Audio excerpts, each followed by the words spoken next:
अस्सलाम वालेकुम, welcome to my channel. तो इस वीडियो में मैं आपको अब्राम मिस्र के बारे में बताऊंगा। अक्सर आपने वीडियोस में और फ़ोटोज़ में आपने देखा होगा ये जो पहाड़ के टीले आपको नज़र आ रहे हैं ये क्या हैं। इन्हें अब्राम मिस्र कहते हैं, जो कि आज मैं आपको इनकी हकीकत बताऊंगा, इनकी मुकम्मल तफसील बताऊंगा कि ये अब्राम मिस्र क्या हैं और इनका सितारों से क्या ताल्लुक़ है, चाँद और सूरज से क्या ताल्लुक़ है और बराए आज़म से क्या ताल्लुक़ है इनका। तो चलते हैं वीडियो की जानिब। वीडियो आपने एंड तक देखनी है। अगर हमारी वीडियो पसंद आए तो चैनल को सब्सक्राइब करना, वीडियो को लाइक करना एंड शेयर करना। अब्राम मिस्र के अंदर के नज़ारों के साथ इसके मुतल्लिक़ मुदर्जा झैल चंद इंतहाई पुर असरार हक़ाइक़ भी आप जान लें कि इसके हक़ाइक़ क्या हैं। अब्राम मिस्र में इस्तेमाल होने वाले हर पत्थर का वज़न 2 टन से 15 टन के दरमियान है। अब्राम में मिस्र में लगे इन पत्थरों की तादाद तकरीबन 30 लाख है। बादशाह के कमरे की छत में लगे ग्रेनाइट का वज़न 70 टन है और कोई नहीं जानता कि फ़िरौन ने इसके लिए कितना हजूम बुलवाया होगा इसे उठवाने के लिए। अब्राम की ऊंचाई 149.4 मीटर है। ज़मीन और सूरज के दरमियान फासला तकरीबन 149.4 मिलियन किलोमीटर है। यह एक इंतहाई पुरअसर मामलत है। अब्राम का दाखिली रास्ता आर्कटिक सितारे की तरफ से इशारा करता है और अंदरूनी राहदारी यानी शारी के सितारे की तरफ इशारा करती है। अगर अब्राम मिस्र के अंदर कमरे में गोश्त का कोई टुकड़ा रखा जाए तो ये मुकम्मल खुश्क हो जाता है, लेकिन ख़राब कभी नहीं होता और ना ही ख़राब होगा। ये भी एक पुरअसरार राज है। अब्राम का तवाफ़ अब्राम की ऊंचाई से 3.14 के बराबर है और ये नंबर रियाजी में एक गैर मामूली नंबर है।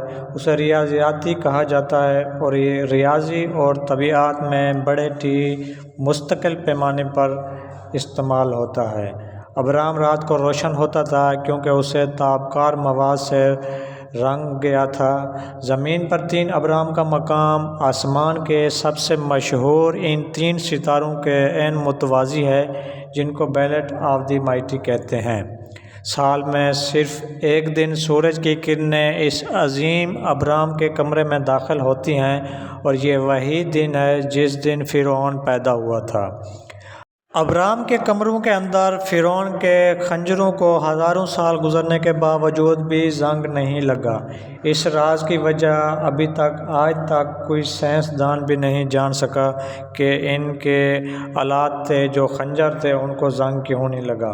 अब्राम के कुछ कमरों में आलात का काम करना छोड़ देते हैं और इसके सिग्नल मुनक़ता हो जाते हैं, जिनकी वजह आज तक नामालूम है, कोई नहीं जान सका।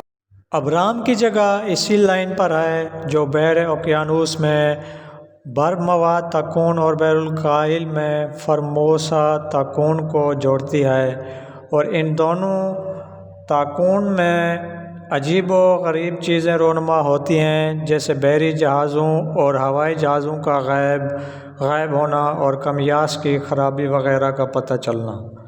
सबसे बड़े अब्राम के अंदर 3 कमरे हैं। इनमें से 2 ज़मीन के ऊपर और तीसरा ज़ेर ज़मीन है। मेरा वो बासलाहियत इंजीनियर है जिसने ये अब्राम बनाया था। उसे बनाने में 20 साल लगे और तकरीबन 1 लाख मज़दूरों की लागत आई थी। 4 अब्राम की बुनियाद के सतून नाकाबिले यकीन हद तक दुरुस्तगी के साथ ज़मीन की असल सिमतों की तरफ बढ़ रहे हैं, जिसकी वजह से साइंसदानों ने 20वीं सदी में अपने हिसाबात को दुरुस्त तय किया था। अब्राम के मरकज़ से गुज़रने वाला मदार बराए आज़मों और समंदरों को रकबे के लिहाज से बिल्कुल बराबर हिस्सों में तकसीम करता है, जो कि एक हैरान कुन हकीकत है, एक हैरान कुन राज है। अब्राम के अंदर अगर इंतहाई खुरदरे ब्लेड को चंद दिन तक छोड़ दिया जाए तो ये तलवार की तरह तेज़ हो जाते हैं। इसकी भी वजह आज तक कोई नहीं जान पाया। अब तक 118 अब्राम दरियाफ्त हो चुके हैं اور زمین پر سب سے بڑا ابرام آسمان کے سب سے بڑے ستارے کے عین نیچے واقع ہے۔ امید ہے کہ آپ ابرام مصر کی حقیقت جان چکے ہوں گے اور آپ کو یہ ویڈیو پسند بھی آئی ہوگی۔ اگر ہماری ویڈیو پسند آئی ہے تو پلیز ہمارے ویڈیو کو لائک کرنا، چینل کو سبسکرائب کرنا۔ ملتے ہیں نیکسٹ ویڈیو میں۔ اللہ حافظ۔